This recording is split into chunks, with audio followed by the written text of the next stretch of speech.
Hello and welcome back to the SRL TCR League here for season number 10. We return after a week's hiatus as we enter round number 5 at the Virginia International Raceway. VIR, and it is better well known. We took last week off due to a family funeral here at Joseph Wright Broadcasting, so therefore our calendar has changed just a little bit for you out there that haven't been able to keep up to date, which means that Hungaroring, which was originally scheduled for last Friday, has been postponed to the end of the season, which means our 10-round championship extends to end on March 20th now, with Hungaroring being our 10th and final round of competition here.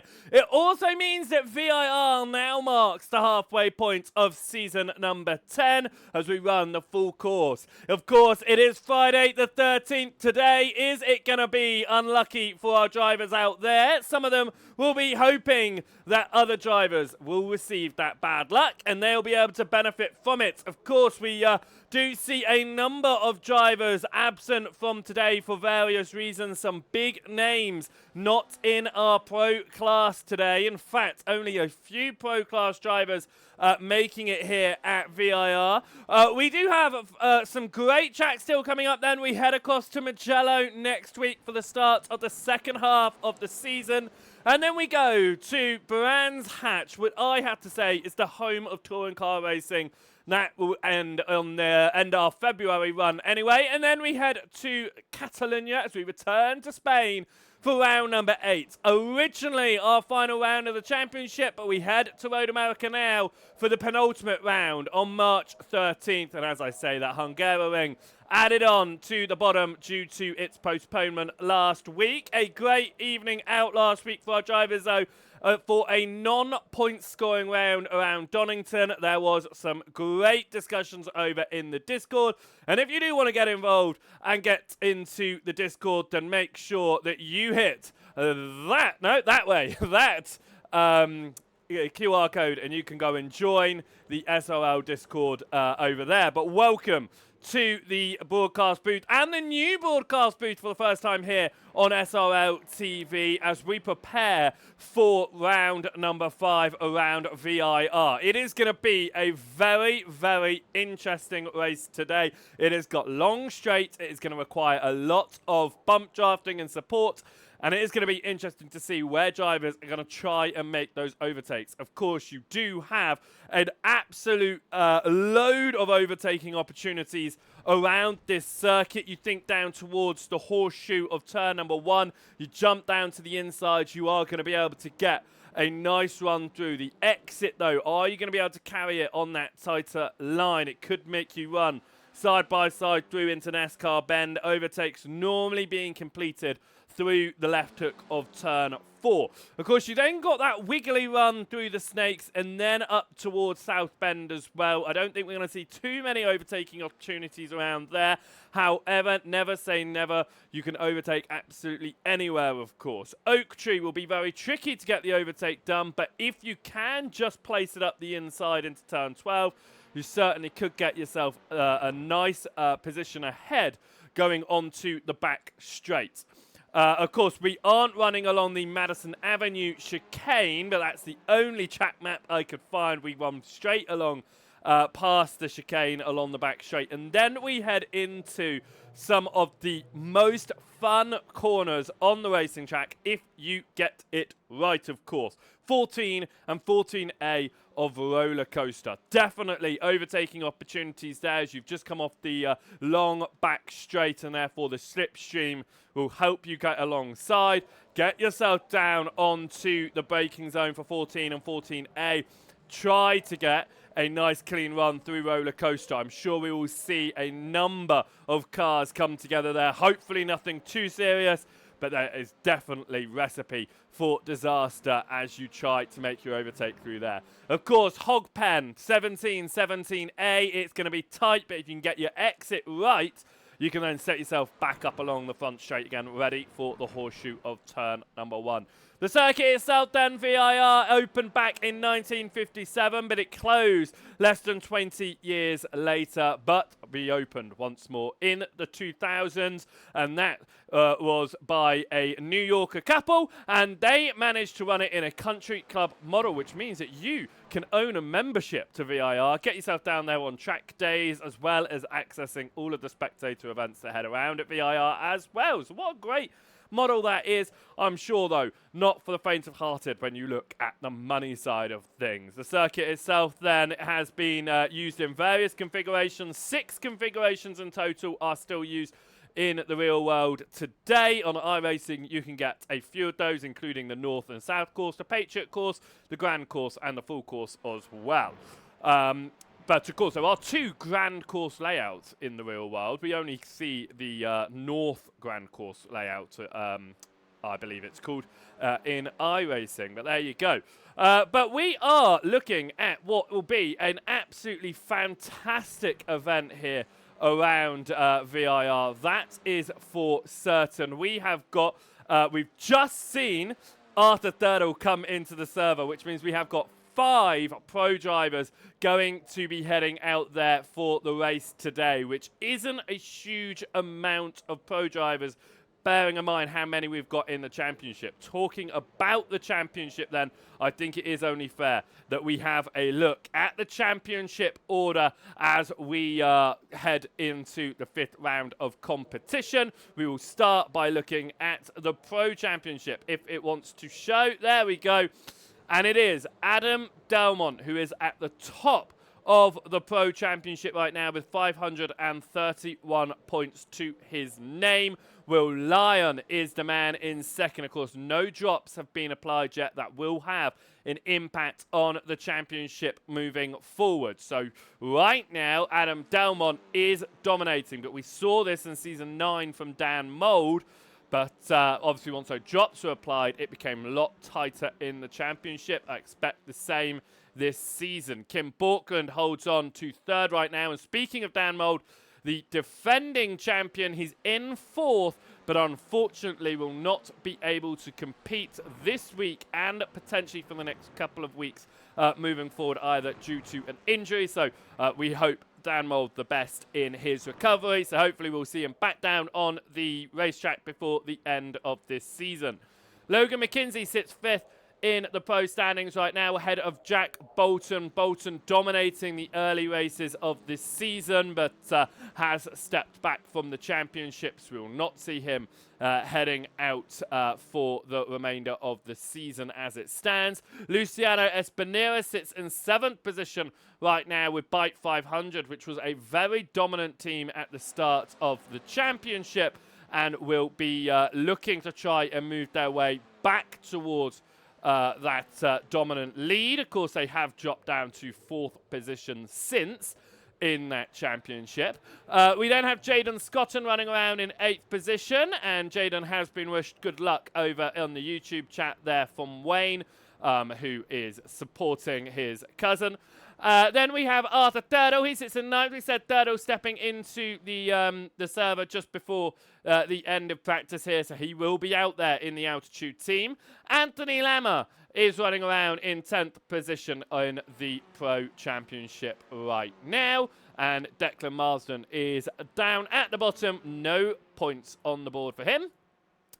Across to the Semi-Pro Championship then, and this has been a little bit of a switch around, and it is extremely close. Just 2 points separate Kev Aylett and Daniel Downing at the top of the championship. 305 points to the Jazz Esports driver of Aylett. 303 to the SRL Purple driver of Daniel Downing. Stephen Fry and Kyle Hardy share 290 points apiece in 3rd and 4th position for SRL Rosso and Result Clothing. Andrew Lovesey drops down to 5th in the championship after leading from the beginning of the season. He has 258 points to his name, 4 points clear of Daniel Lewis. Lewis's teammate John Brown just 6 points behind in 7th place.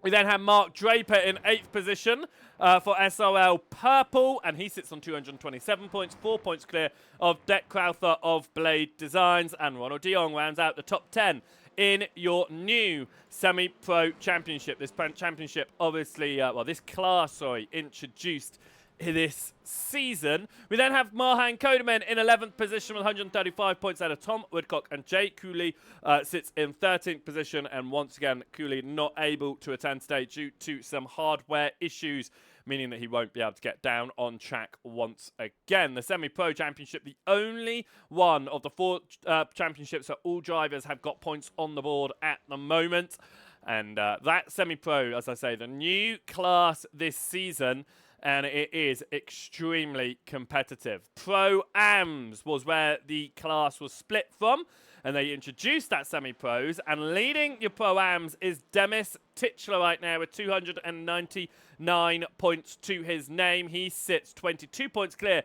of Gonzalo Rivera, who was leading that Pro-Am championship for quite a while with the Bike 500 team, but has dropped down to second now. Jack Brown, originally in the Am class at the start of this season, he was then promoted into Pro-Ams after the first round of competition. You can see why. He is currently 3rd in the Pro-Am Championship for Next Gen Racing Green and is looking to try and catch up to Titchler at the front. Fraser Garrity holds on to 4th in the championship right now, ahead of Paul Hurley, and is J.B. Dejay in 6th place with Alan McCain in 7th. Craig Walters runs around in 8th position in the championship, the same amount of points as the last season's Am winner, Lucas Henschel, and Stuart Gibbons of Blade Designs rounds out the top 10 of your Pro-Ams.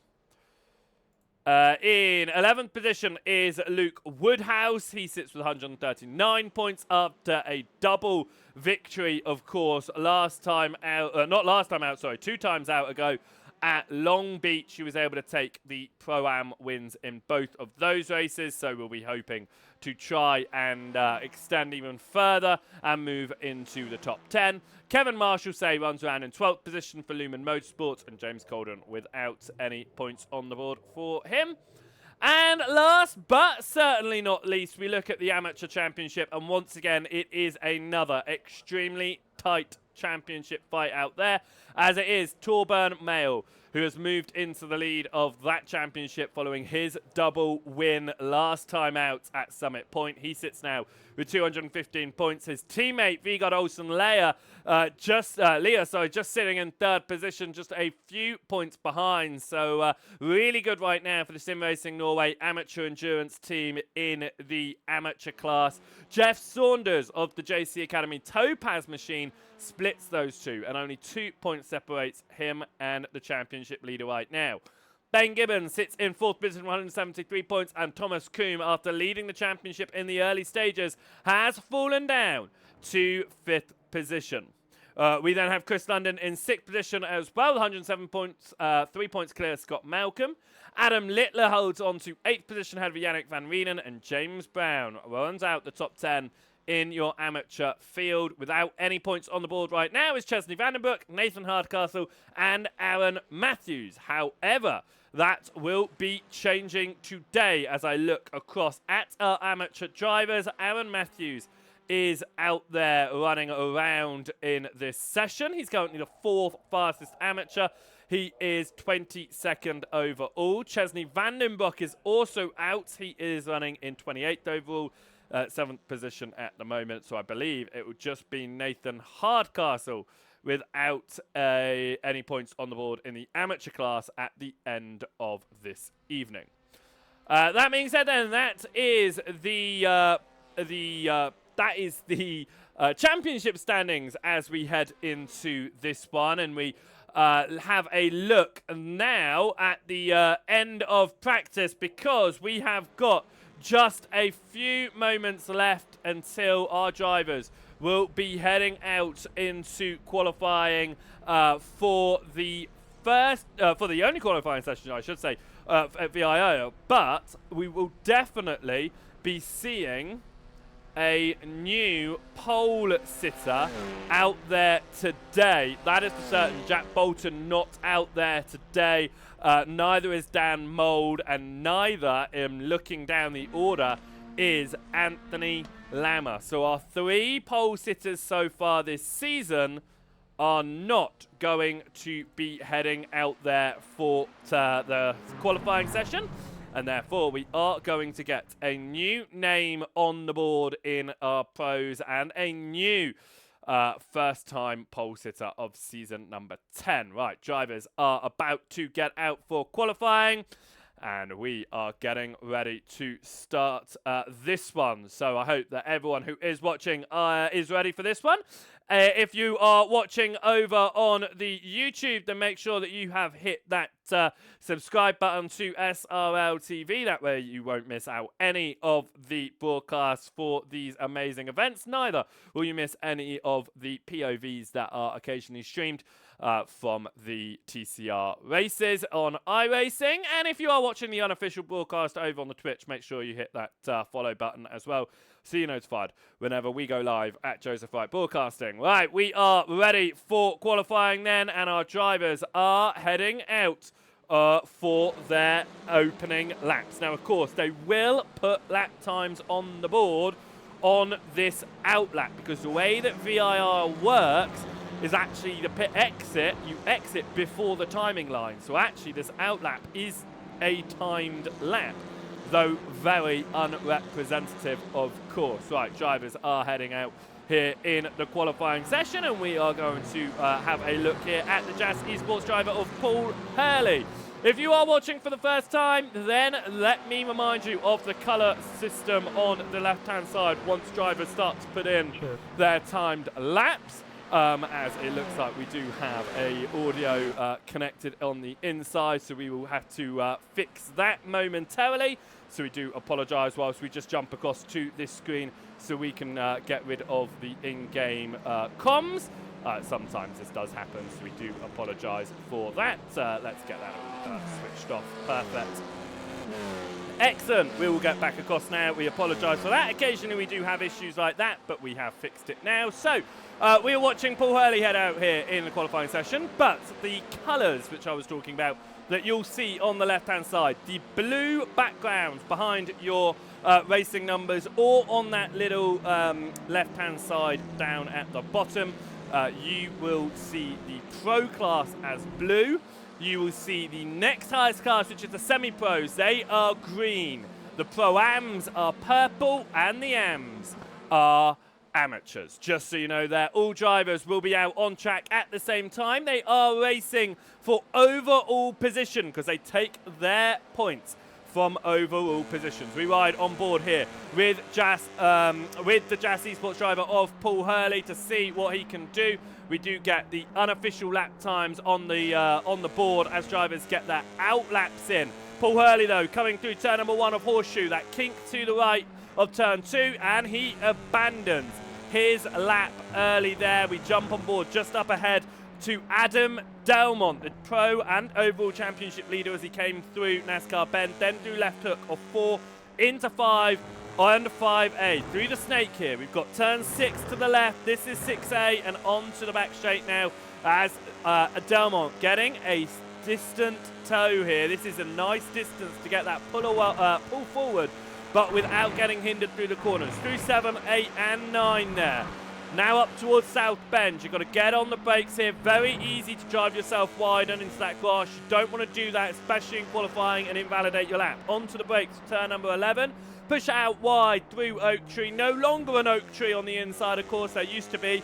And out of turn 12 and onto the back straight. I'm really hoping that they will have the addition of the Madison Avenue chicane at some point, which is run in the real life full course now, which pulls to the left there through that chicane. But we stay along the back straight here and up towards turn number 14. Delmont still getting this really strong toe up ahead now. Onto the brakes of 14 into 14A of Roller Coaster. That is Will Lyon, who sits ahead on the circuit and is looking to try and take full, Delmont is looking to try and take full advantage of his fellow pro driver.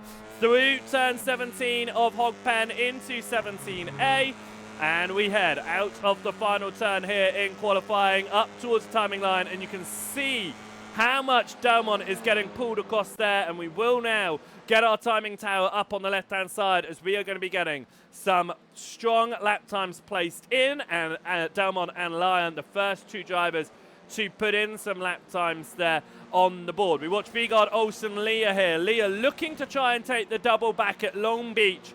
Was leading the race for quite some time in the second race of the day, and I mean overall. Unfortunate contact with Jack Bolton sent him around and falling down the order. He did cover well, but he is still waiting to take his second win of the season.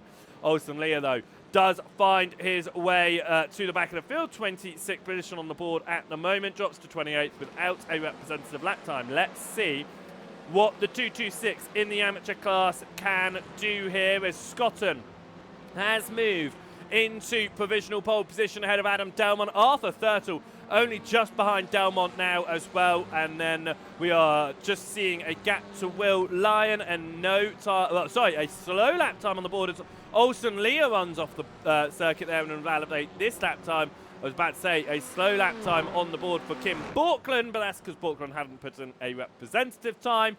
And now we see the 5 pros that are racing today inside the top 6. They are separated by the semi-pro driver of Daniel Downing in SRL Purple, who is currently the fastest of those semi-pros. Luke Woodhouse doing really well in the Pro-Ams as well. Of course, took the double back in Long Beach. Can he do the double again here today and move himself even higher up the order? We'll have to wait and see. The fastest of the AMs is Thomas Coombe. He will be loving that. He's going to want those points on the board, as Coombe fell down the order significantly from the lead down to 5th in the AM Championship. Coombe has a chance here with this type of qualifying performance to try and take some more wins on the board. Currently 2 to his name, tied with Saunders and Mayle for the most AM wins. No one's taken more than 2 wins in any of the classes apart from the pros. Adam Delmont has taken 4 pro wins. Of course,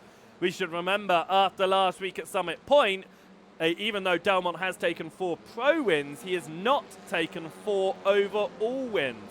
The second race of the day at Summit Point, the overall race, was won by semi-pro driver Stephen Fry. Fry taking a second class win of the season and an overall win to his name.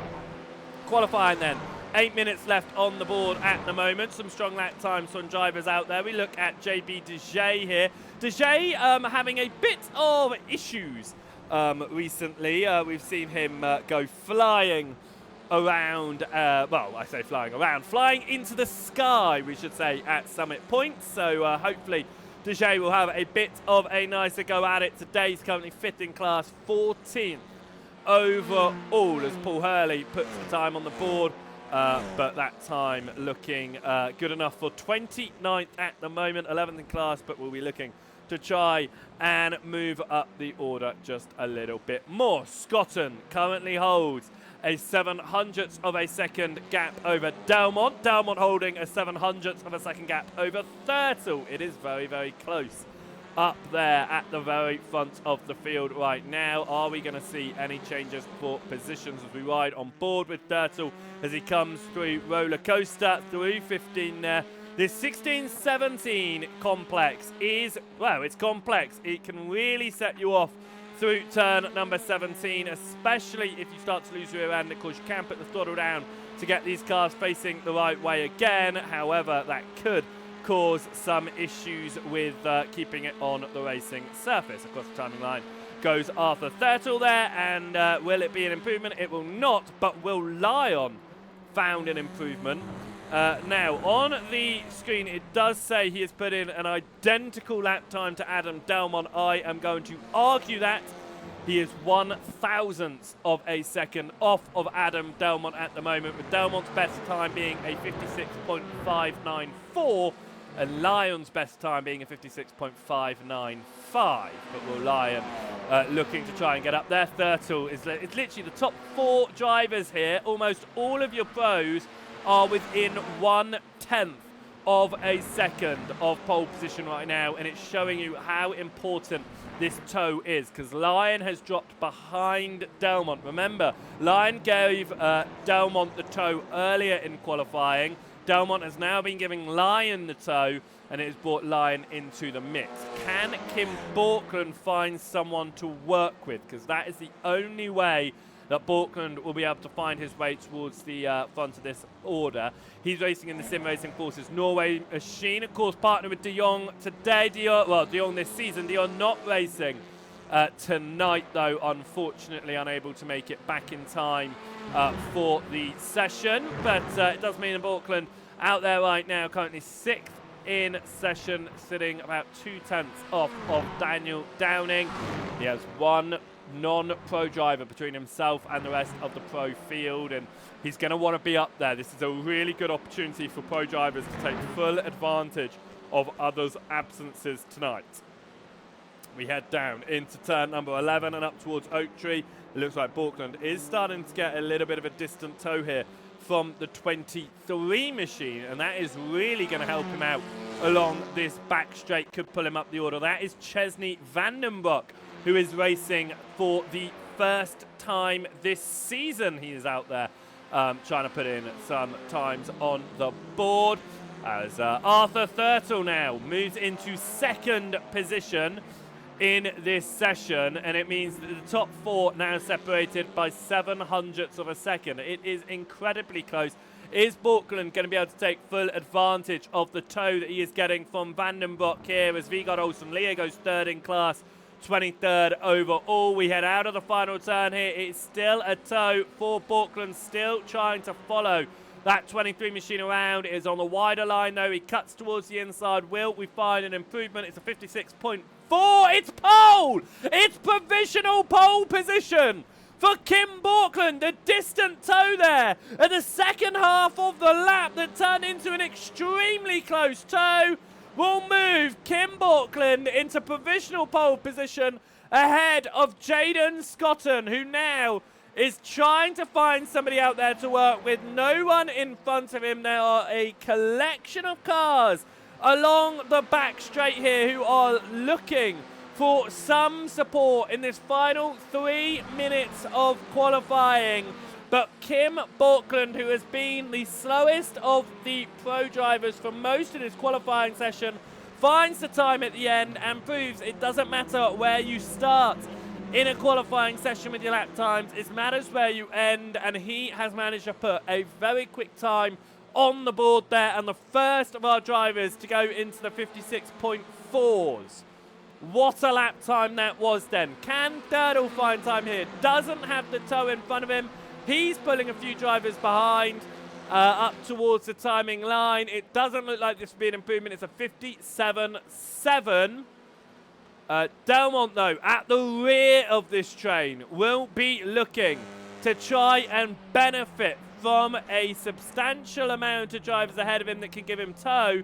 It's a bit of a wobble through turn number 1. Of course, though, with having drivers just ahead of you like this, it could lead to you being slowed down during the corners, especially if we think towards the end of the lap here through the roller coaster and Hog Pen. It could be especially difficult for Delmont to be able to find time if he gets too close to the drivers ahead.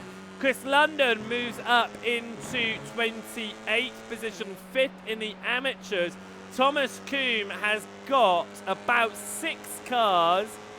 Make that 7 between himself and Ben Gibbons, who's the second fastest in the amateur field, which is extremely good, as that's a car off ahead of Delmont. 2 cars off, and Delmont has to slam on his brakes and give up his lap time, with issues for drivers ahead here in the qualifying session. Not what Delmont would have been hoping for, as we've still got drivers out there looking to improve. Fraser Geraghty looking to find 3 tenths per second if he wants to get past Jack Brown. Brown, of course, trying to fight his way up the Pro-Am Championship right now and look for that lead. The fastest of the semi-pros is Mark Draper at the moment. He was the fastest in practice as well. He is looking like a very quick driver around VIR as cars pulling into pit lane there. That was Arthur Thurtle backing out of qualifying, deciding his run is done. Stephen Fry moves up to 19th overall. Will we see any improvements from these drivers in this train? No improvements for them. And with 40 seconds left on the board, it will just be drivers trying to finish their current laps. Carl Hardy currently sitting 17th overall. He runs 7th in class. Up towards the timing line he'll go, and he backs out of it. No improvement there for Carl Hardy, as VIR Olsen Leah looking to try and move up his AM order. It will be a 10th slower, and he will not improve in that. We are just waiting to see if Luciano Espinera gets a time in that is representative or valid, but he won't, unfortunately, which means Luciano Espinera, who jumps in as our 6th and final pro just at the end of qualifying here, will have to start race number 1 from the very back of the field. But it does mean now we've got 6 pro drivers heading out there. Right then, it is time to look at the grid for race number 1. 2 races coming your way, of course. But for race number 1, it will be Kim Borkland starting on pole position ahead of Jaden Scott. And Arthur Thurtle will be starting from 3rd, and Adam position there. And 5th position will be for Will Lyon. Mark Draper will be the fastest semi-pros and starts in 6th. 7th will go the way of Daniel Downing. 8th position will be for Jack Brown, 9th for Luke Woodhouse, and 10th will be Fraser Garrity. Tom Woodcock will be starting from 11th position ahead of Demis Titchler.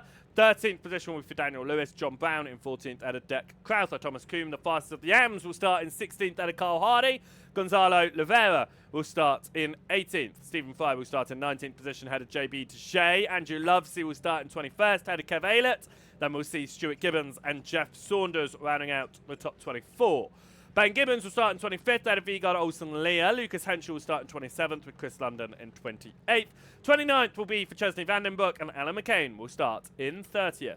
Aaron Matthews is out there for the first time, starting in 31st ahead of Torburn Mayle. Paul Hurley will start in 33rd ahead of Scott Malcolm.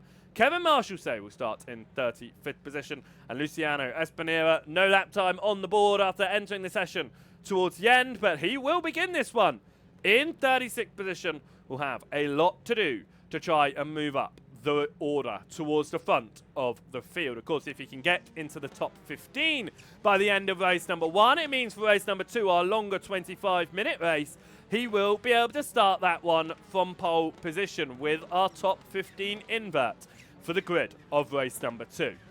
Drivers then, prepare as we have our lights up and we are ready to go here.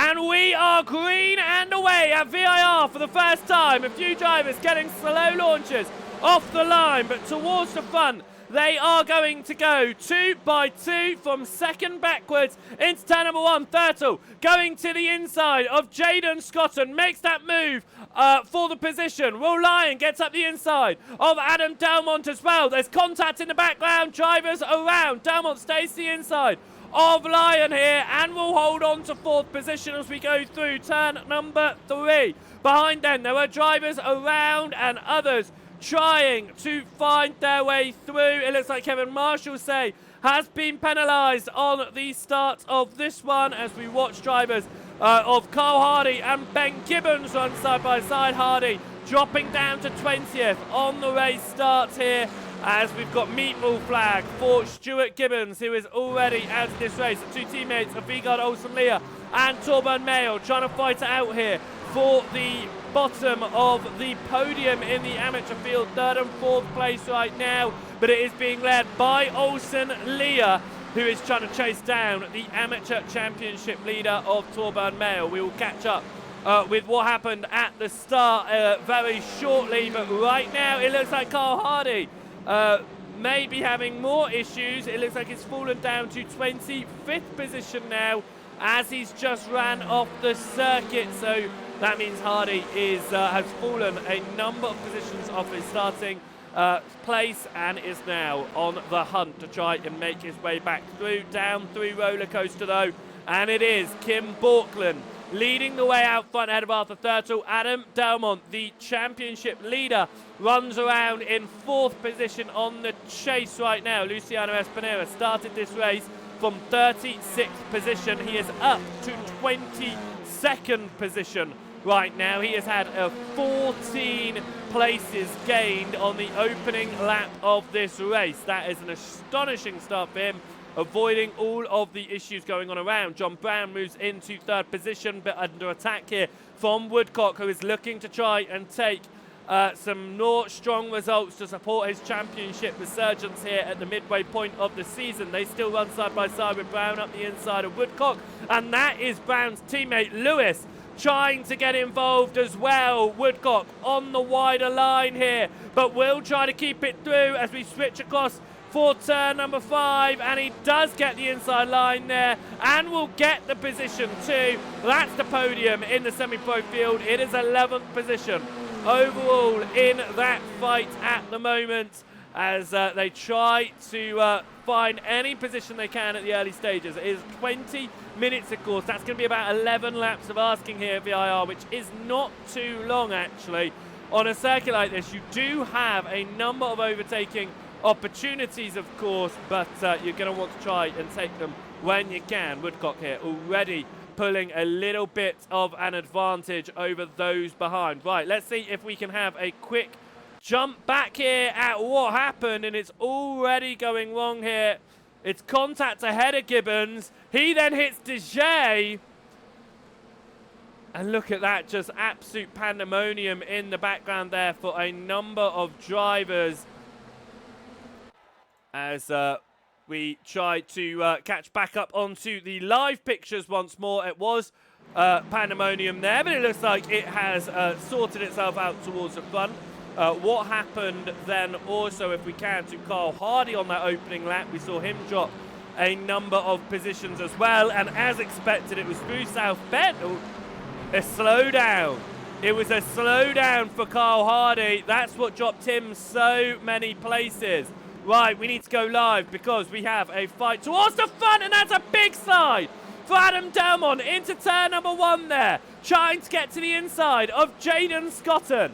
He has to stay behind for now, but that was a very big dive. Stephen Fry running side by side here with Kev Aylett at the moment. Fry to the inside, Aylett to the outside. Aylett leading the semi-pro championship, of course, right now. Stephen Fry off the back of an overall race win at Summit Point, looking to try and move up the order in their fight for 6th position in class. Fry is going to stay to the inside there of Aylett, but it looks like he is going to lose a little bit of time running on the grass there in their fight, and it looks like we are going to see those settle down. DeJay behind, though, is getting Luciano Espinera to his inside as Espinera gets up the position. It's a slide from DeJay, and a massive, massive accident for JB DeJay as Espinera gets that position done for 19th.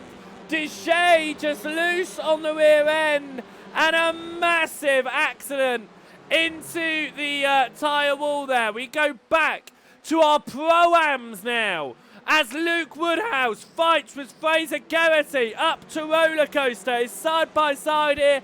They settle themselves down, and Woodhouse holds on to 2nd in class, 9th overall, ahead of Fraser Geraghty as they now come up towards Hog Pen, and they stay single file in that fight. Who's not staying single file is the amateur field as Thomas Coombe, after having a great qualifying, is down to 3rd in class. I wonder what happened to Coombe there, but he is trying to fight with Chesney Vandenbroek, who's up ahead of him in 2nd, but he does have Mayle and Olsen Leah behind, the 2 teammates who are putting in some strong results as of late in their Sim Racing Norway endurance team, the amateur Sim Racing endurance team, I should say.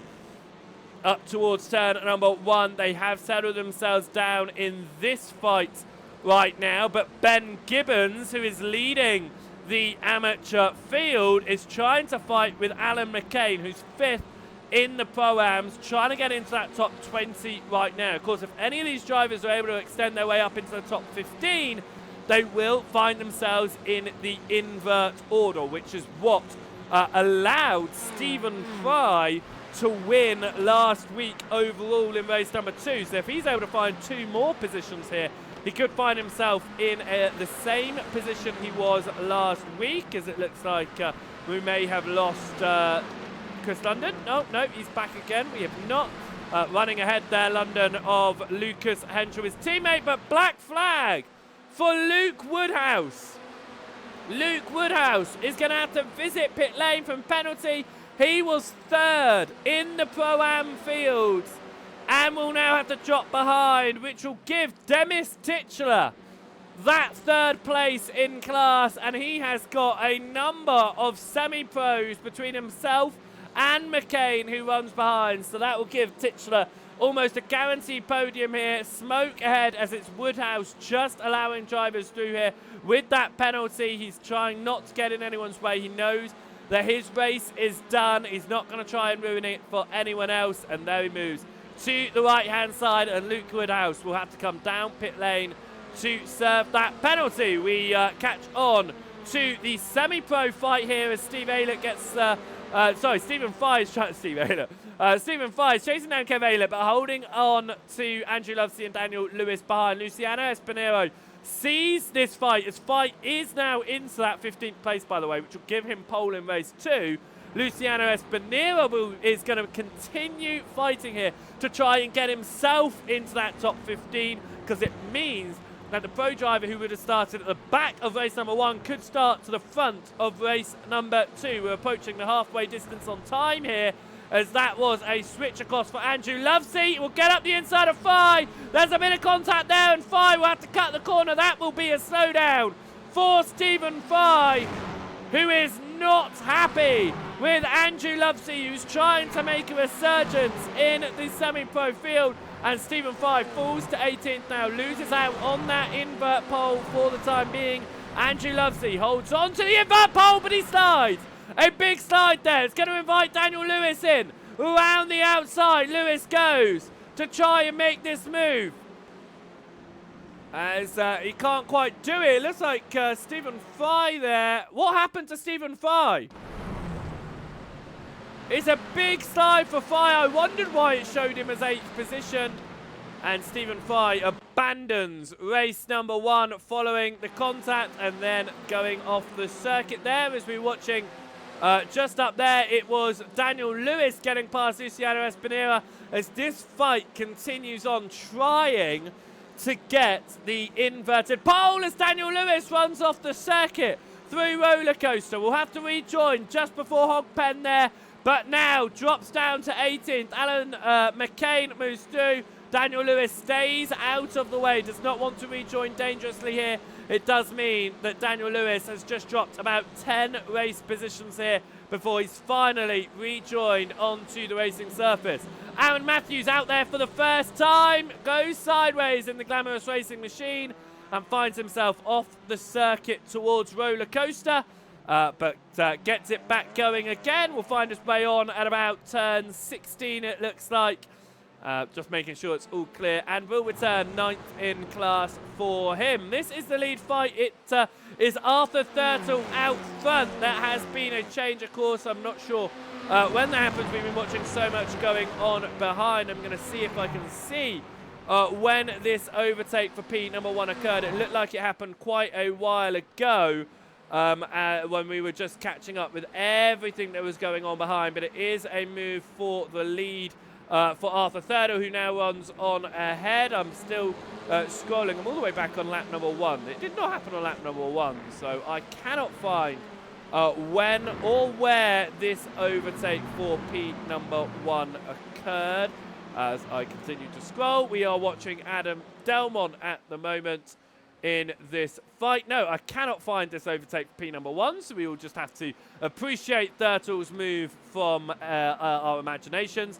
But it is still very, very close out the front here. And with the timer counting down, coming up now to what will be 5 laps to go, The leading 3 drivers, Turtle, Brooklyn and Delman, are all on each other's bumpers. Lyons just behind as well. Scotton's not too far back. He still have Daniel Downing and Jack Brown in this fight behind as well. So it's certainly not over here. As we watch the leaders come up towards turn number 1, are we going to see Brooklyn go for a move? He goes towards the outside. Turtle goes defensive, and that's to the inside. Goes Adam Delmont there for second position. Could it turn into a potential move on Arthur Thurtle as well? It's side by side still between Delmont and Borkland. Borkland rolled the inside as we go through NASCAR Bend. Delmont trying to keep it on that wider line. Still on the outside into left hook. It will keep him to the inside line as we switch across to the right. There's contact. Borkland off. Lyon is through. And so it's Jaden Scotton. Borkland down now to 5th position. Contact there with the semi-pro leader of Daniel Downing, who's now down to 6th. Jack Brown moves up. Daniel Downing down to 7th. Brown up to 6th. But that has just given Turtle a nice advantage at the front. Of course, the distant toe will certainly come back into this one. But Jaden Scotton moves past with Will Lyon and Kim Borkland. Now at the back of this train of drivers as we wait and watched early doors there. And we're glad we caught that on as we did. What happened here? Contact between Hurley and Vandenbroek. Both drivers off through roller coaster. We've seen instances like this in any sort of racing around roller coaster.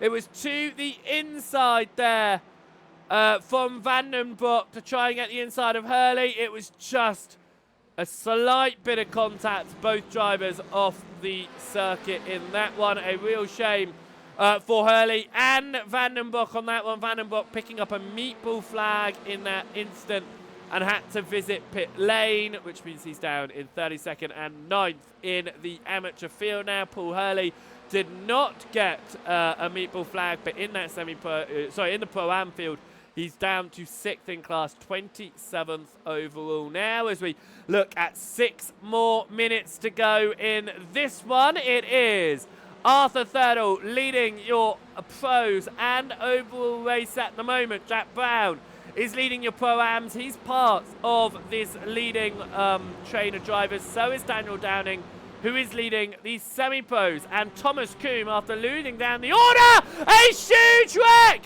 for the 3 podium sitters in the amateur field. Coombe, Mayle and Gibbons, who are all in the podium positions in the amateur field, have just gone off at turn 1. And Scott Malcolm leads the amateur field ahead of Chris London. Vigard Olsen-Leah moves through to 3rd.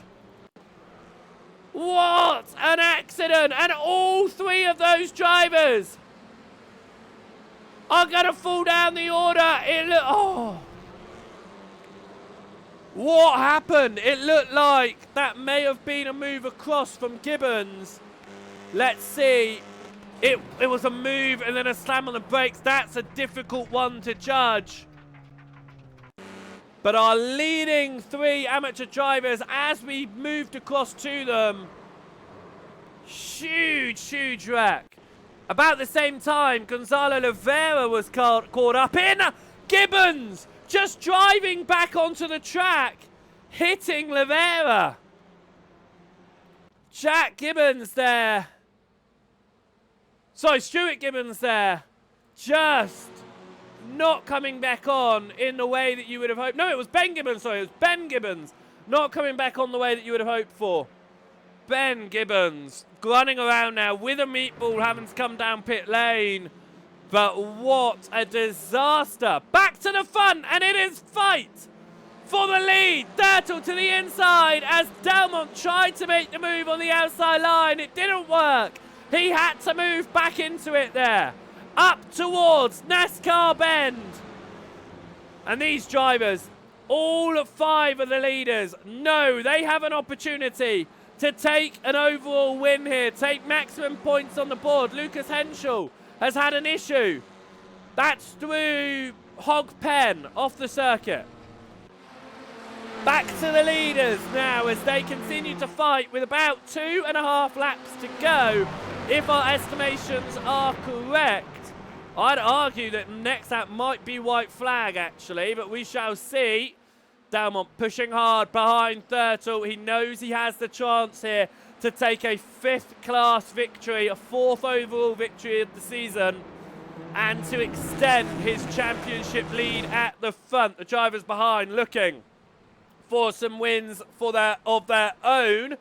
Thurtle has taken 1 win so far this season. Will Lyon still looking for his first, as is Scotton and Borkland.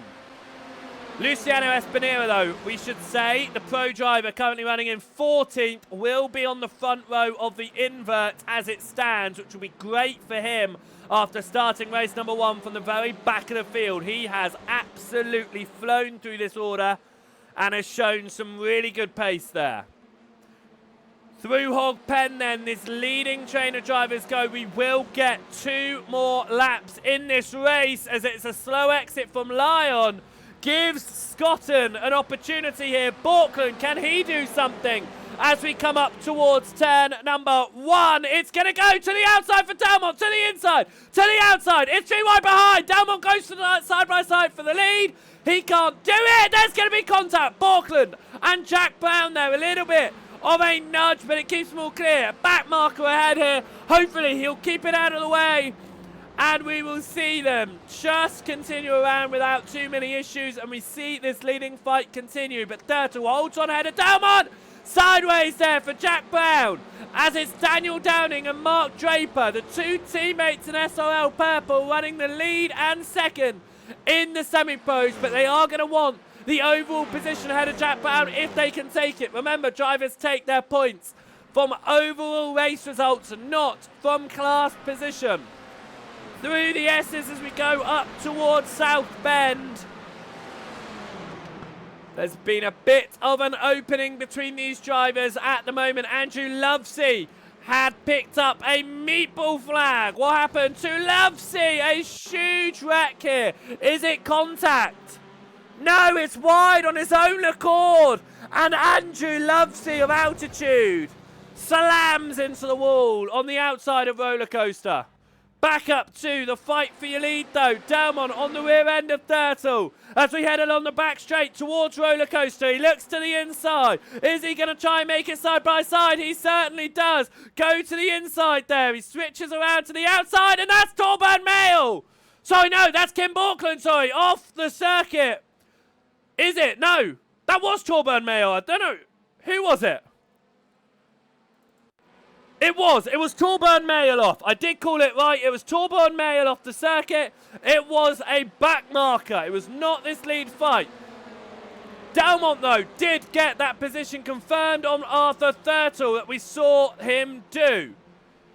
As it is to the outside for Lyon, to the inside for Scotton. It's 4 cars in this fight right now, but Kim Borkland is certainly not out of it. Behind you can see Downing, Brown and Draper fighting out for first, second, for first. Well, actually, it's the first and second in the semi-pros. It's the 6th overall. They hide behind the left hook there as we watch this leading train of drivers. It'll all come down to Roller Coaster. It's going to be the slipstream along the back straight in this fight up towards Roller Coaster. That is going to do something. Is Thomas Coombe able to move up past Paul Hurley here to try and take 21st position after all the issues that he was having? He might still get some decent points on the board, but right now it is Scott Malcolm looking to take his first amateur win, taking advantage of the podium sitters in the M class. Going bowling at turn number 1. This is where the slipstream is going to come into play. Who is going to come out on top here in this fight? Dalmont is leading the train of drivers. It's Thurtle in second, then Lyon. Scotton in 4th and Kim Borkland in 5th. Are they going to be able to do anything up towards Roller Coaster? Thurtle looks to the inside of Dalmont. They're just not close enough, but Thurtle pushing hard. Try and close the gap. He loses time there on the exit. Dalmont now has half a second clear, and it is now the push for second position through Hog Pen out of the final turn we go and up towards the timing line. Adam Dalmont is going to win for the 5th time this season. Who is going to take second? Lyon knows he doesn't have the chance. He takes third. Arthur Thurder will take second. Scotton will take fourth out of Portland. Daniel Downing will win the semi-pros out of Jack Brown. Mark Draper takes second in class. Fraser Garrity takes second in the Pro-Ams. Who is going to come home, though, at the front of the amateurs? Because Scott Malcolm, Vigard Olsen-Leah and Chris London run up towards Hogpen, separated by just a second. It looks like it's going to go the way of Scott Malcolm here for the first time this season. Olsen-Leah looks to try and take second position. Can Chris London take it away from him? No, it can't. It'll go the way of Scott Malcolm ahead of Olsen-Leah. London just comes in behind in third position. As off the circuit is Thomas Coombe out of Hogpen. But will not lose class position. Does lose overall position to Lucas Henschel. What happened there? For Coombe, he was spun. A massive spin there. As he tries to get past Paul Hurley. A very big spin there for Thomas Coombe. And a real shame as he went for the position he lost to. And that will be race number 1 over and done with. So let's get our results here from the first race of the day.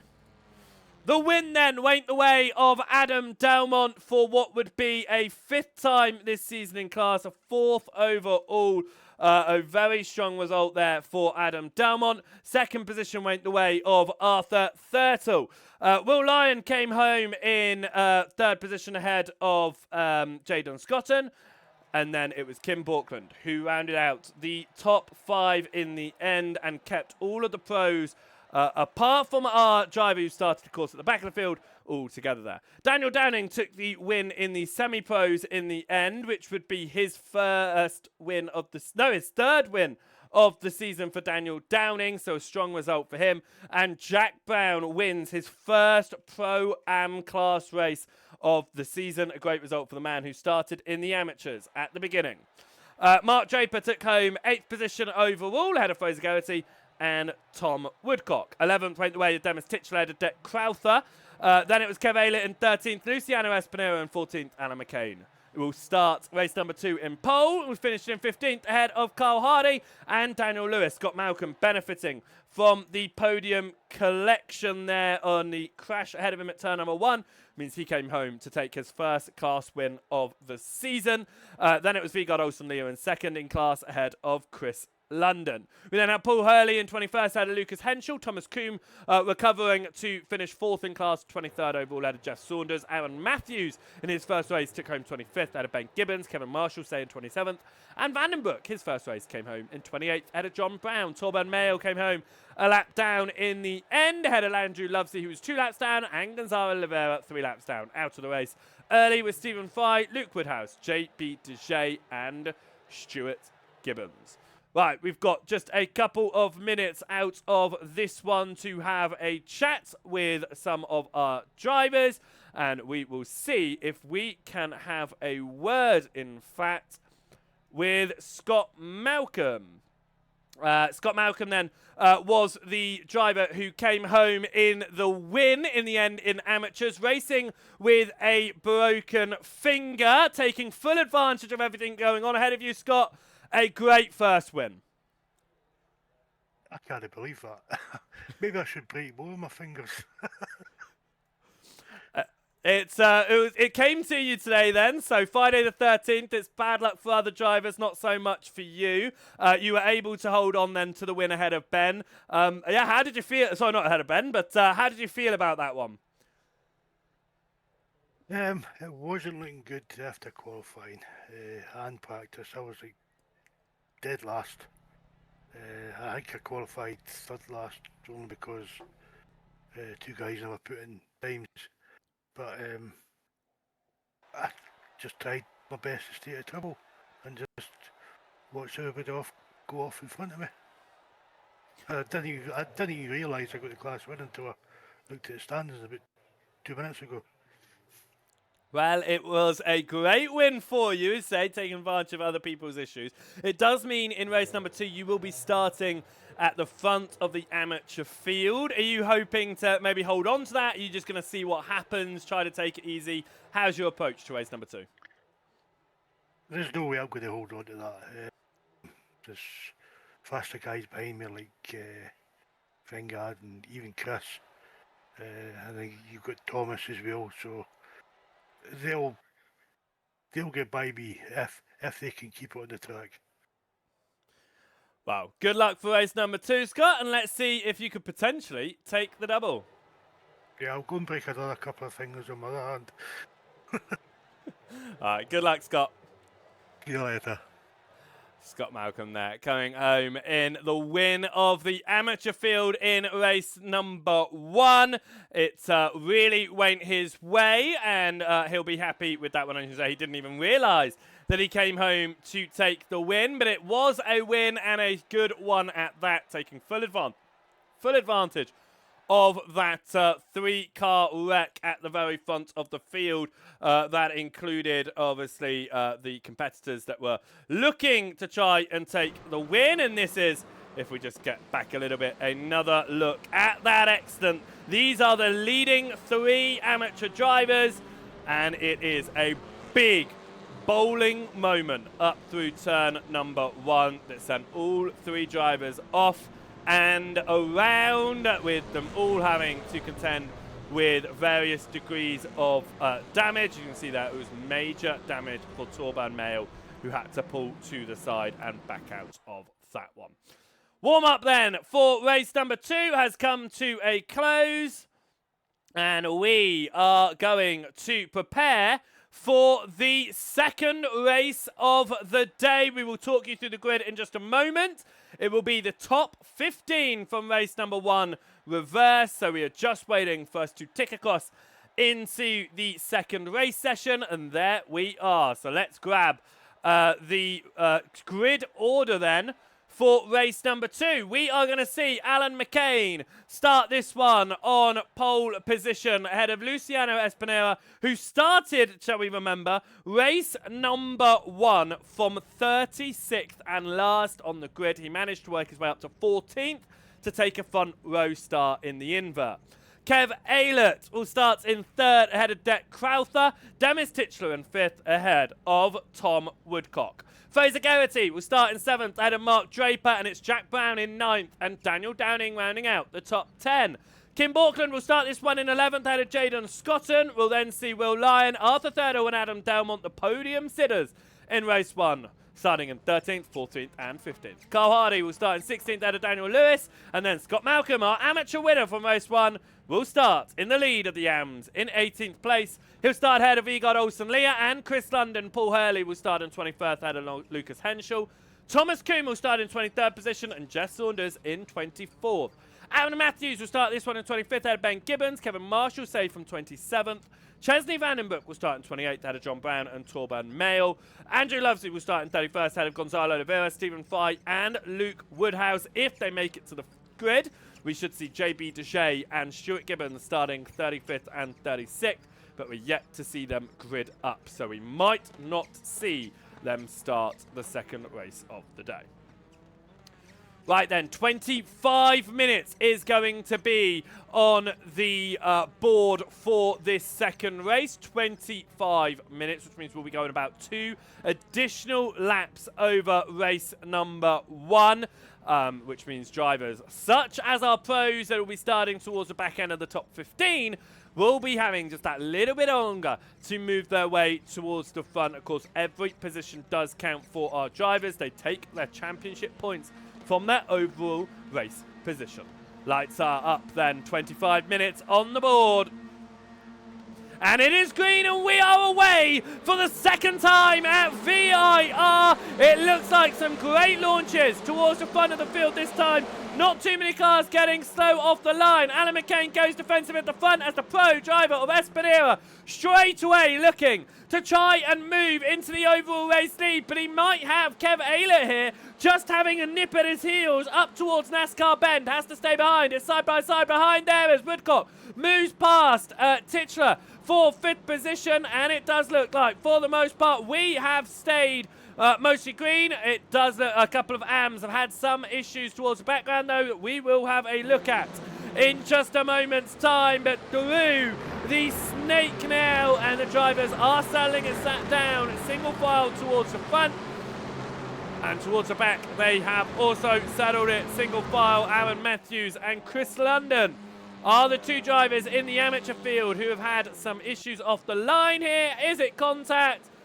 It is contact, and they've gone around both drivers, and it looks like everyone else avoiding just about. It looks like that was Ben Gibbons, who had a little bit of a knock there involved in that one, but it's for the most part just a couple of cars involved. Luciano Espinera here pushing along behind Alan McCain. He's going to want to try and move into the overall race lead of the race here, and try to really take advantage of the inverted front row start. It's to the inside of McCain up towards Roller Coaster. McCain allows him to, allows Luciano Espinera to take the overall lead of race number 2 here as they go through Roller Coaster. It looks like most drivers now have settled themselves down in their own fights, not wanting to go side by side on the opening lap here, as this is Espinera's teammate of Gonzalo Oliveira, running in 29th position. 33 cars looks like they have started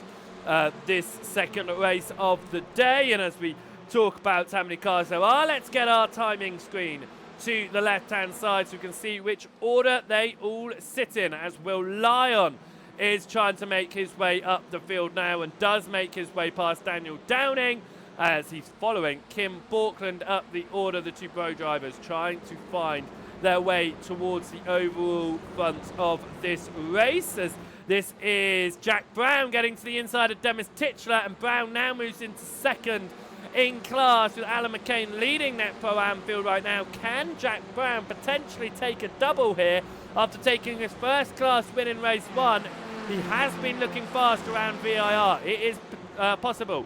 Vandenbroek gets the position over Torburn Mail as they fight it out for 5th in class, as that's a huge hit with the wall there for Gonzalo Oliveira. It looks like Ben Gibbons just about avoided any contact there, and off the circuit is Alan McCain.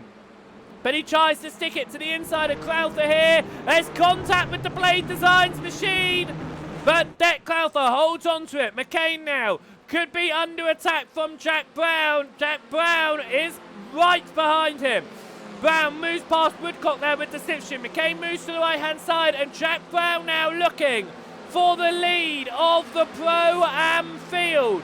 To the inside, up towards Roller Coaster. It's side by side between Brown and McCain. McCain is not going to back out of it like he did with Espinera. They stay side by side. Brown touches the glass, runs off the circuit just a little bit, and will have to relinquish any fight with Alan McCain. At this time, a little bit of contact there with Tom Woodcock. And could that be Demis Titchler trying to get involved in this one? No, Titchler now under attack from Garrity. Forced onto the glass, Garrity goes through, and here comes Kim Borkland in the amateur field, pulling Will Lyon along with him. It is side by side between Borkland and Garrity. To the inside is Borkland. Lyon trying to follow through as well. That's also Jaden Scotton there as well. There's all 3 pro drivers, but to that inside line, just trying to use each other to pull their way through the field. It's side by side right now, but Borkland does pull ahead. At the moment, Lyon trying to keep that position as well over Garrity. He's stuck to the outside of NASCAR Bend. Through now, left hook, and he has to back in behind. Lyon, who was following Borkland so closely, cannot get past Fraser Garrity for 7th overall. Garrity holds 2nd in class, McCain 4th, because what has happened to Jack Brown? Jack Brown is all the way down in 17th position. What happened there for Brown? I'm trying to see here. Brown's off the circuit through the final corner there. He just runs wide through Hogpen for Jack Brown off the circuit and just falls down the order. That is how close the field is at this early stages that just that one mistake and Brown is down about 15 positions. Jaden Scotton here, looking to fight with Will Lyon as they run side by side up towards roller coasters. Scotton going to stay there to the inside line. He certainly is not. He's going to back behind as that was Daniel Downing, who ran quite deep into roller coaster. Adam Delmont then got that outside, turns to the inside, and Adam Delmont moves into a top 10 position now. Arthur Turtle in 12th, looking to try and pull through as well, but Delmont looking to try and potentially take a 6th class win. He's got a lot of work to do, but it's not off the table. Purple lap times. Man out front, Luciano Espinera. He was running fast in race number 1. He just started from the back. He is just pulling away right now, taking full advantage. Kev Ayler in the semi-pros. Deck Crowther in the semi-pros. Feeling rather uneventful at this stage, but it's kind of what you want for the points. But Borkland moves to the inside of McCain. Through NASCAR bend, does he have to back out, or will he go for it? He's going to go for it. A little bit of a nudge there for McCain, and that invites Tom Woodcock back into the fight here of Kim Borkland. Woodcock will back behind, though, and will stay out of it for the time being. But these other classes do not have to relinquish positions to the drivers fighting at all. There is no need for it. They are going for championship points based on overall positions. They actually want the best overall result possible, even if it is a winning class. They'll be going for even more if they can. Vigard Olsen Leah talking about wins in class. It has moved past Scott Malcolm to take the lead in the amateur field. Olsen Leah took one amateur win last season. Could have taken the double back at Long Beach. Wasn't quite able to do that. Can he find his second win of the season here around VIR? It's going to be tough. Scott Malcolm's chasing down, but you've also got Thomas Coombe, who's already got 2 wins to his name and is looking to try and fight his way back up the championship order as well in the amateur championship, chasing down in 3rd. So these amateur drivers certainly are still pushing all that they can to fight those championships. All of the championships extremely close right now, with the exception of the pros, but that's only because we've not had the drop weeks yet applied, which I think are going to have a significant impact in all of the events. As we head up towards turn number 1, Jaden Scotton here is side by side with Adam Delmont. Is lying up the inside of Garrity as well. It's 2 by 2 as Borkland's around the outside of McCain and gets that position. It's going to be to the inside for Garrity here on Lyon. Delmont to the inside of Scotton. They continue to run side by side through NASCAR bend up into left hook here. It's going to get the advantage to Lyon and to Scotton on that inside line. Delmont will have to wait behind. For now, there's contact there between Lyon and Garrity. There's more contact and a huge wreck. And Turtle's caught up in it as well, and more cars are going to be piling into this, as that's about 6 or 7 cars involved in that huge wreck. A number of cars down and out. We need to have a look at that one. It doesn't come up saying that anyone crashed there, which is absolutely ridiculous. Right, let's see if we can catch this one once more. We'll ride on board with Arthur Thurdle. What a massive accident that was. 6 cars have received meatball flags from this accident. Here's the contact ahead, into the wall and straight back across. Absolute huge wreck there. This is the initial contact. So this is Lyon and Garrity. There was the tap. Then there's another bit of contact there. They swing off towards the wall. A huge hit there. And it throws Lyon back into the racing surface. But behind, drivers are just still full throttle. Yellow flags are out. Cars are everywhere. And I can't see brake lights at all. There's the brake lights from Hardy. But I'm not surprised we had so many meatball flags with that one.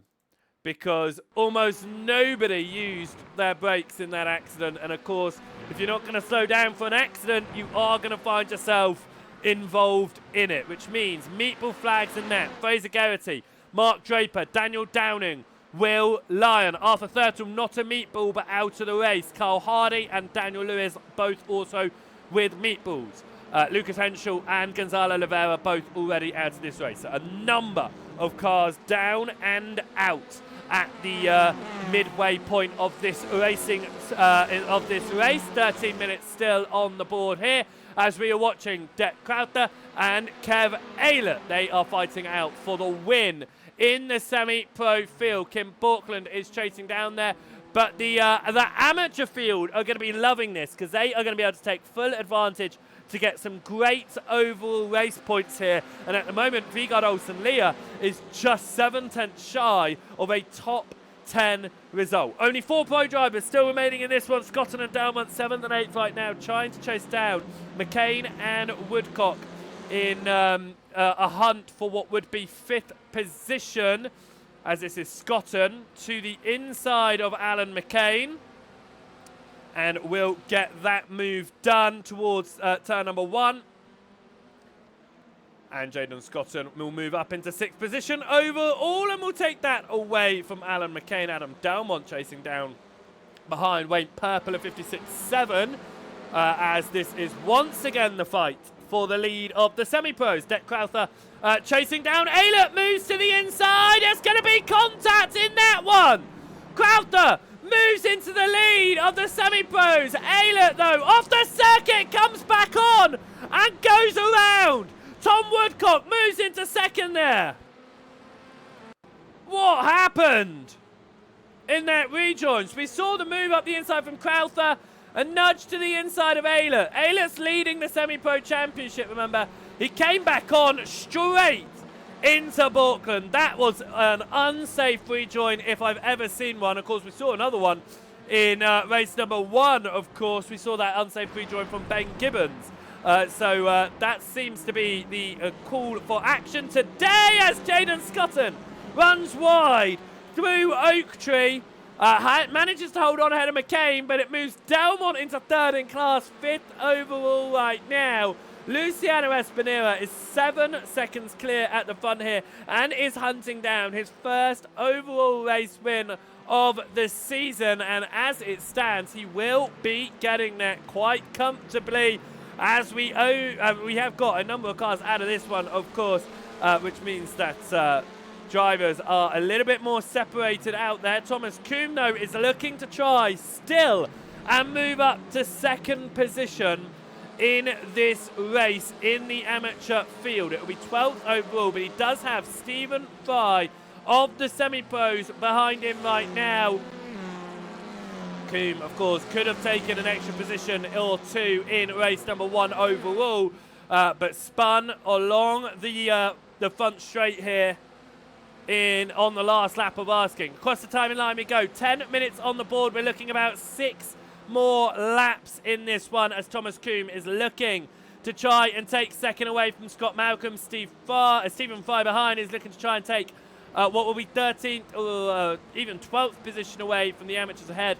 Olsen Leah looking unchallenged right now in the lead of the amateur field as he holds on. And 11th, Stephen Fry looks to the inside of Left Hook, gets that position past Coombe. Coombe does not fight it too hard, and we'll just be hoping that Malcolm will lose a little bit of time as well when Fry goes to overtake him. Of course, Coombe still has John Brown chasing him down. Brown running around in 5th in that class, 15th overall. He calls 15th means something in race 1. It gives you the race 2 pole. Doesn't really mean much in race number 2, apart from the points that it gives you. as we continue to watch these amateur field drivers mix in with the semi-pros. Remember, the amateur drivers, the 4th class in the championship. The semi-pros, the 2nd class. They are mixing it up here with each of your classes out there. As talking about mixing it up, Deck Crowther and Tom Woodcock are now fighting it out for the lead of the semi-pros. They are chasing just behind Kim Borkland. And there is Adam Delmont and Jaden Scotton as well just behind. So the fight for 2nd position in this race is certainly not over. I would say unless Espinera makes a significant mistake or loses about a 1.5 seconds every single lap to Borkland, this should be a win for Luciano Espinera, the Argentine driver, out at the very front. Delmont looks to the inside of Tom Woodcock, up towards turn number 1, and will make that move for 4th position overall. Woodcock's not going to fight it too hard. He knows that his fight really goes to Deck Crowther. Yes, you want the overall race positions, but at the same time, you don't want to risk getting taken out. What has happened to Fraser Geraghty? It says that he may have crashed, and it looks like he's crashed on his pit exit, or has he just come to a slow stop towards the end of pit lane? He's just come to a slow stop. What he's doing is allowing the drivers behind from to just get past without getting involved in any fight himself. So that's why he came to a slow moment at the end of pit lane as Geraghty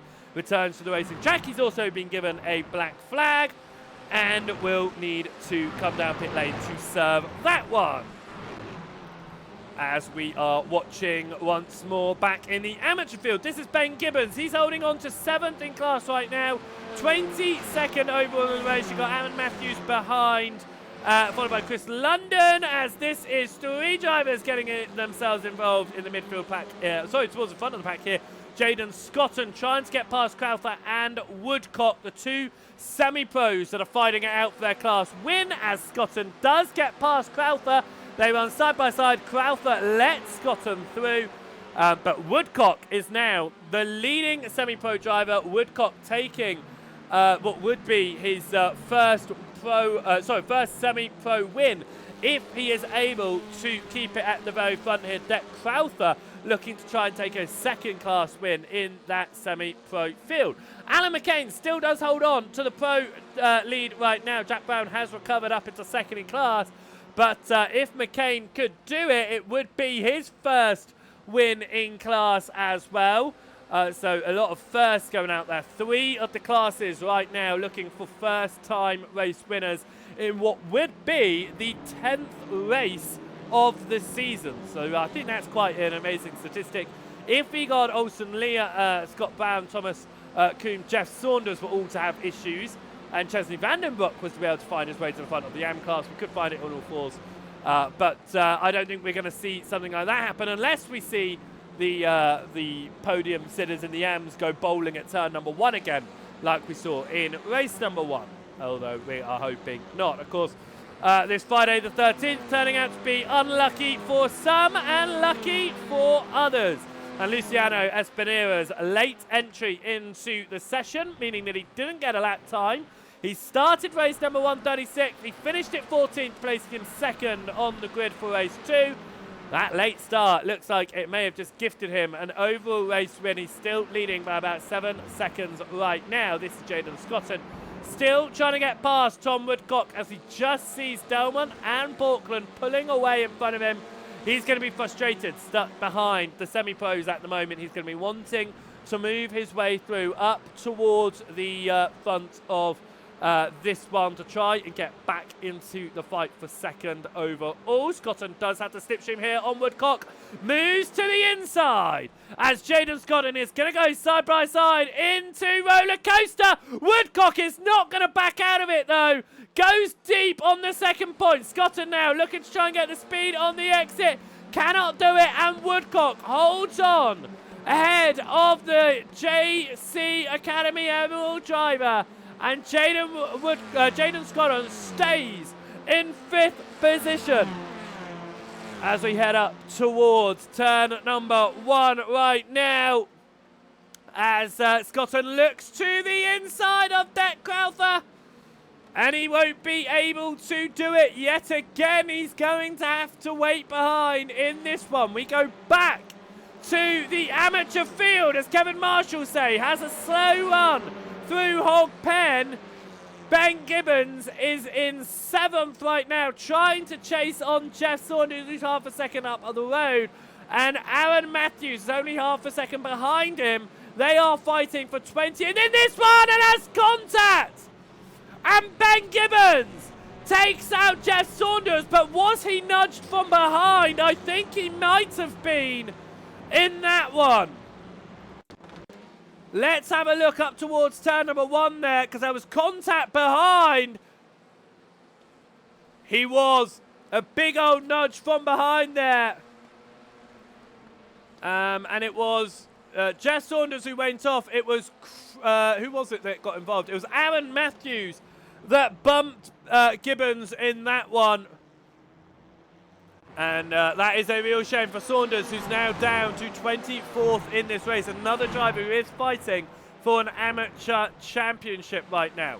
Vigard Olsen-Lear holds on ahead of Stephen Fry. It looks like that has been a potential issue maybe for Fry. Because I don't think there was that separation between the podium in the class. It might have been, actually.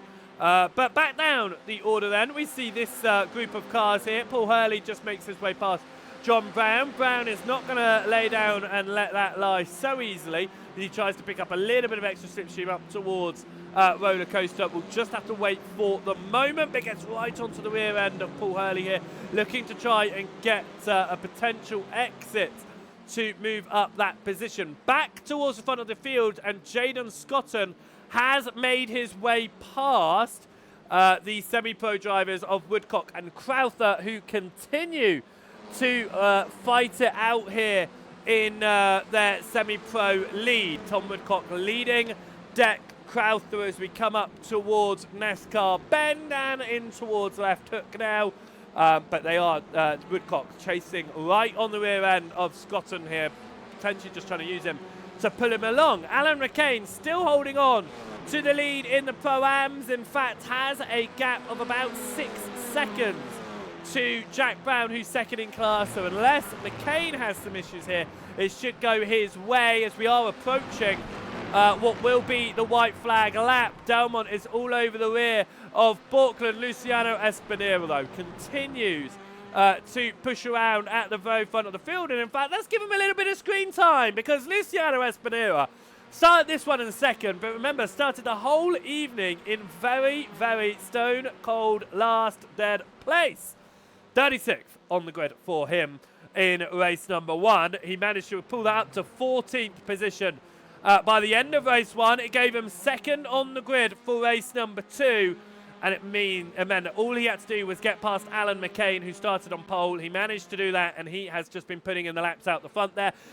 He hasn't been running the fastest lap times. He's 2/10 off of Borkland's lap time, for example. He's about 5/10 off of the fastest lap time out there by Delmont.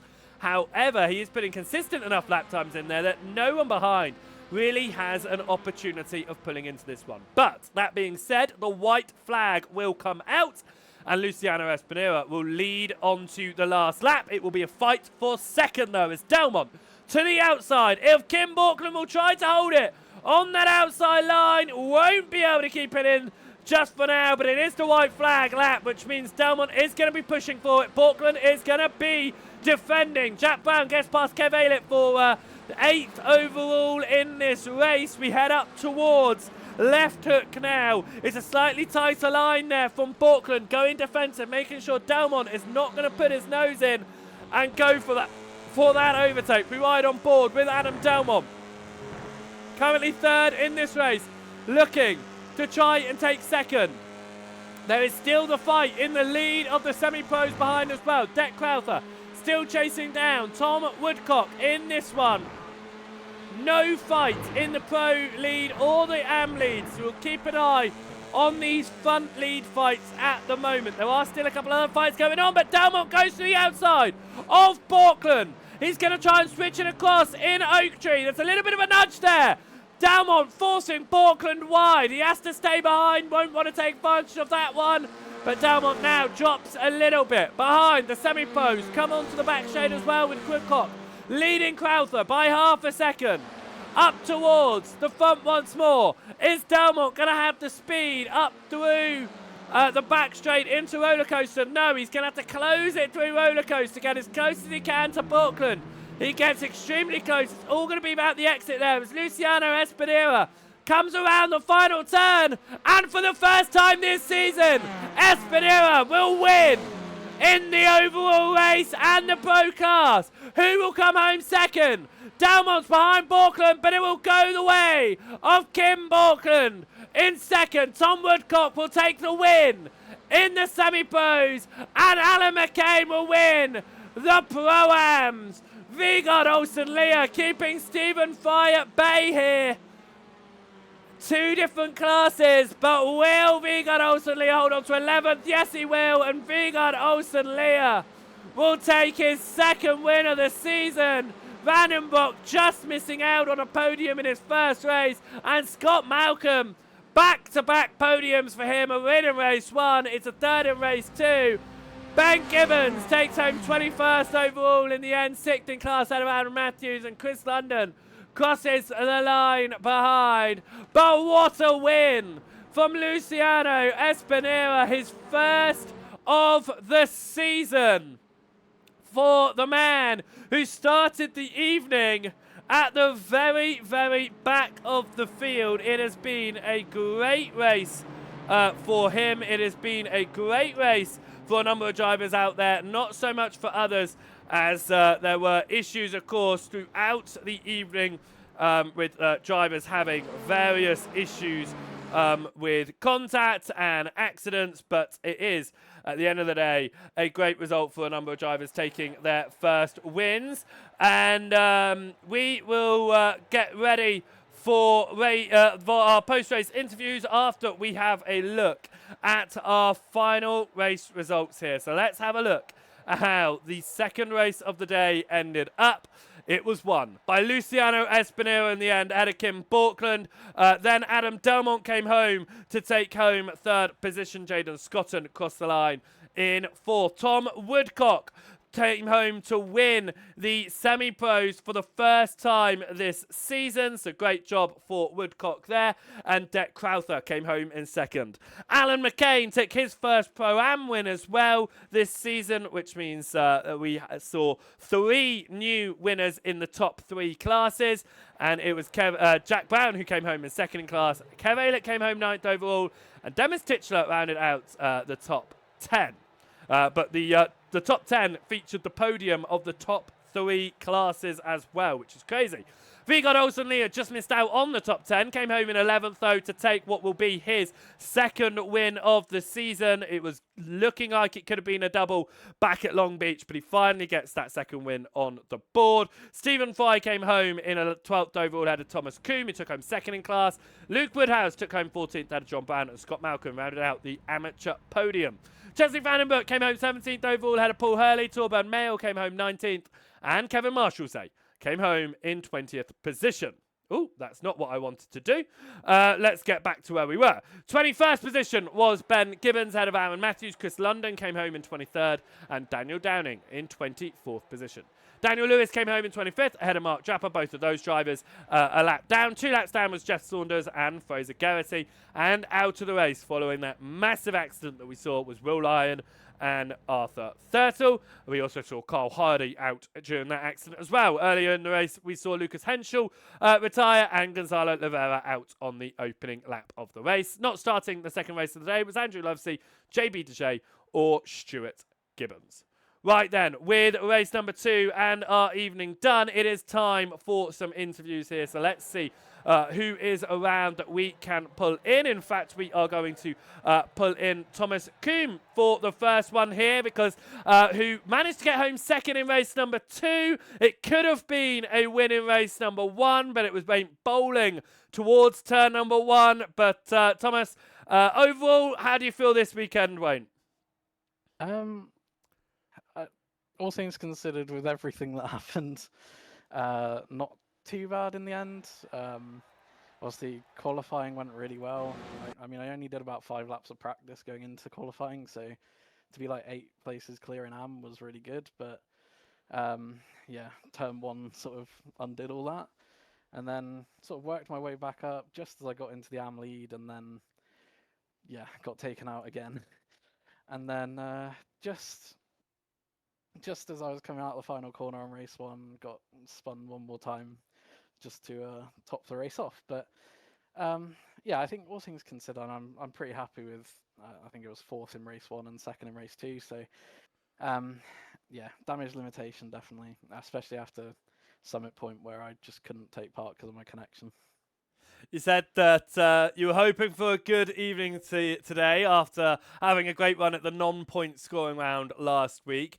It does mean that Hungaroring's pushed to the end of the season then. How are you feeling? We've now halfway through the season. You found yourself at the top of the championship. You found yourself falling down. How are you looking going into the rest of the season? I think I've definitely got the pace to win the AM championship. I think I've proved that in most of the rounds. It's just I need to string together a few weeks where I actually get 2 races without being involved in other people's incidents. I think Jerez was the only round where that's not happened. So yeah, I just want to get some weeks in where I have no problems with other people, and I can just do my own thing and hopefully get some more class wins and get some more points on the board. Well done, Thomas, though, for some, as you say, some great results anyway. You managed to recover, especially in race number 1 there. Race number 2, you got on that podium. So good luck for the rest of the season, and I'm sure we'll be talking to you more as we continue into the second half. Cheers, thank you. There we go then. Thomas Coombe coming home second in that one. Just for those over in the chat as I'm having a look over on the YouTube there, just to remind you all that this season the SRL have introduced a penalty system. So it means if there are any issues that are reported by drivers due to incidents, penalties are applied. So let's not argue too much about it in public forums.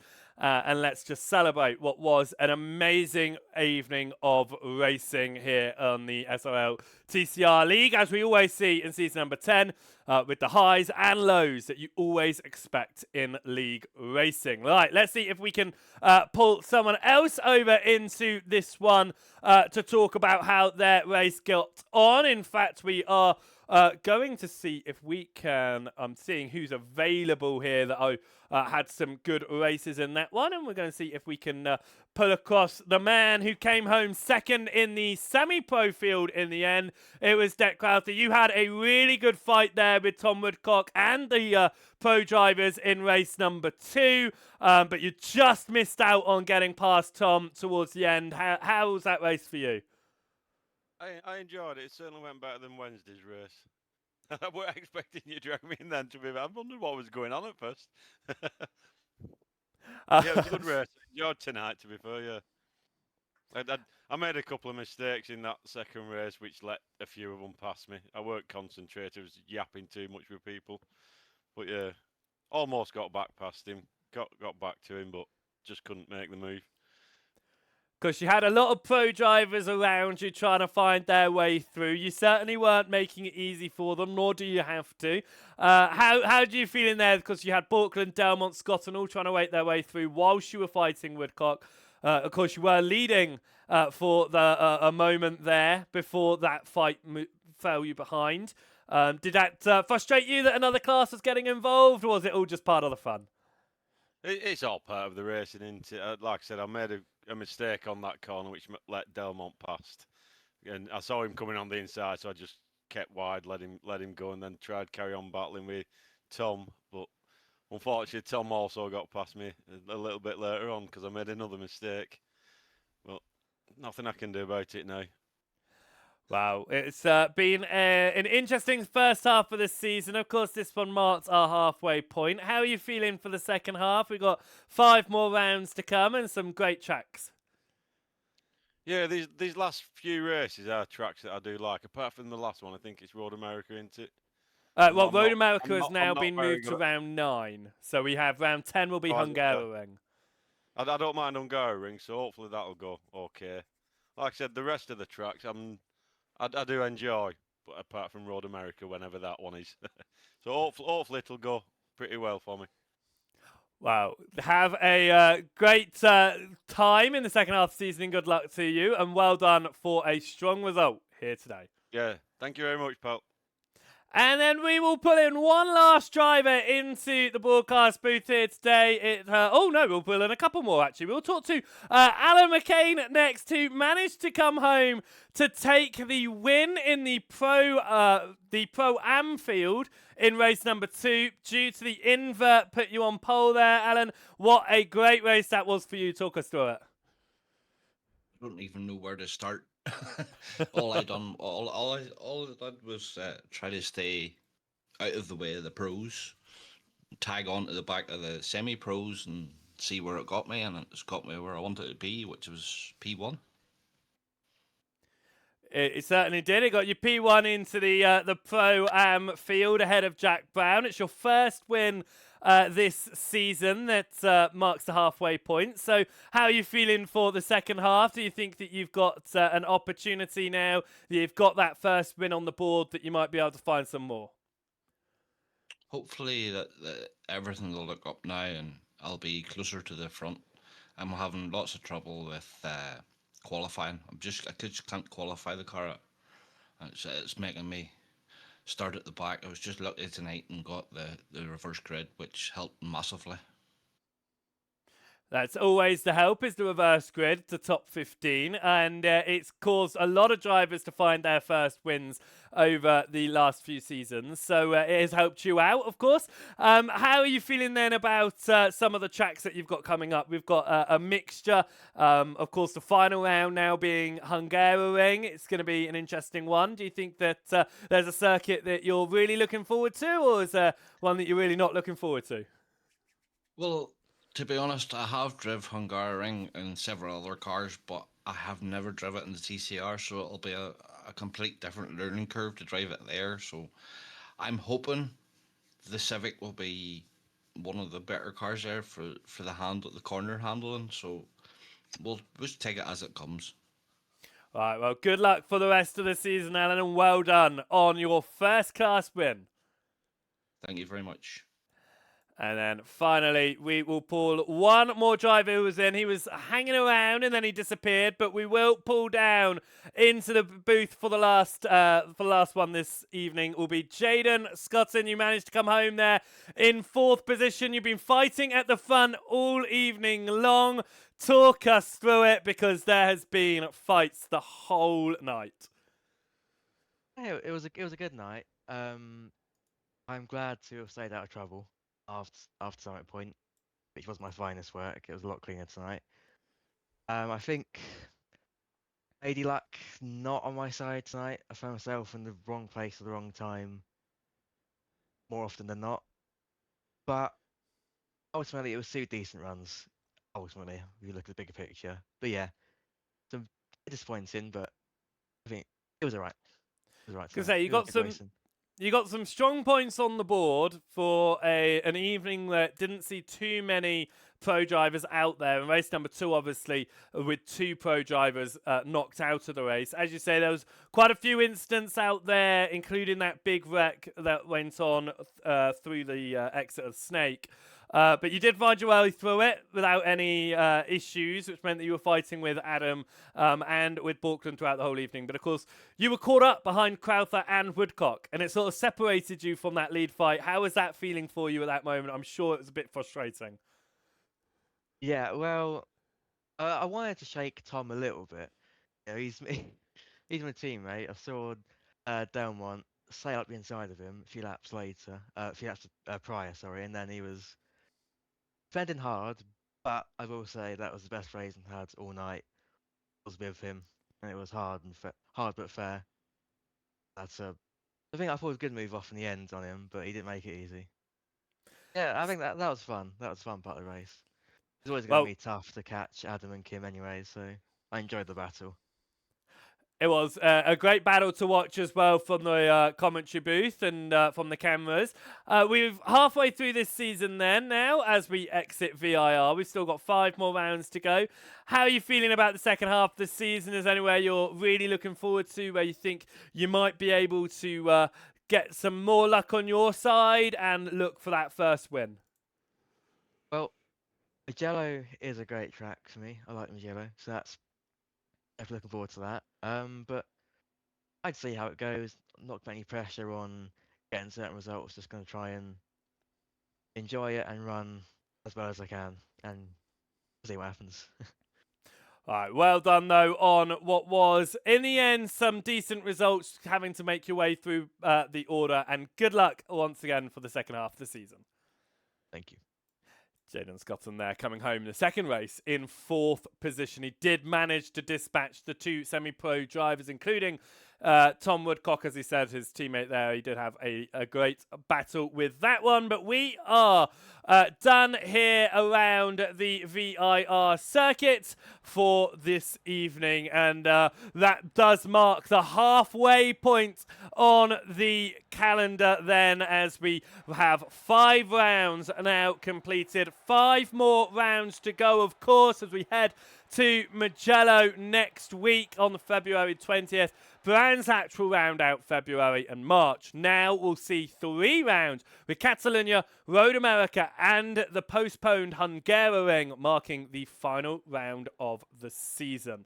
What an evening of racing it has been. It has had highs and lows for our drivers out there. Some big accidents, some big battles, but it all will come down to a head as we head into the second half of the championship. It means that the points are just going to get tighter and tighter in each of those 4 championships, as well as the overall and the team's championship, of course. If you want to keep up to date live with the championship standings, which will be updated within moments of the end of this broadcast, then make sure you head across to the SRL Discord over here, and you can check out all of the standings over there and join in the discussions as well. Now, if you're watching on the SRLTV YouTube channel, make sure that you hit that subscribe button so you don't miss any of these Friday night TCR races, and make sure also that you hit the thumbs up as well to show your support. If you're watching the unofficial broadcast over on the Twitch page, so make sure you hit the follow button there so you're notified when we go live at Joseph Wright Broadcasting. But from here